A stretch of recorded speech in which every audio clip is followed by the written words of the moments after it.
Dahil wala masyadong space at mahilig talaga ako dito sa alugbati. Ayan, nagtanim ako sa bote. Binutasan ko lang siya. Ayan. Tapos ayan, meron pa. Silabit ko lang siya dito sa may patungan ng kulungan ng ibon namin. Ayan, tapos ayan, mga bagong tubo. And marami pa. Meron pa tayong mga bagong tanim din na kamote. Ayan. Meron din doon sa harap ng bahay. Para pag gusto mo maggulay, kukuha ka na lang.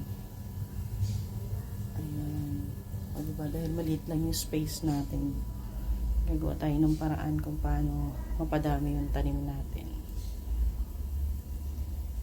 Meron din akong mga sibuyas. Kaso, nasobrahan yata ng pagdidilig ni kapatid. Ayan, namatay. Tataniman ko na lang ulit ng panibago ito.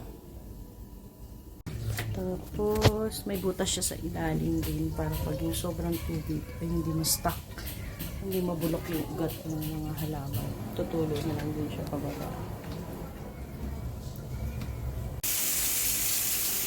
Diligan natin yung ating mga halaman. Meron pa kaming tinanim dito na singkamas. Ayan, galing ng Pilipinas. Hindi nakain. Kaya itinanim na lang. Meron din akong pinapatubo na sibuyas at nakuhanan na rin naman ng dahon.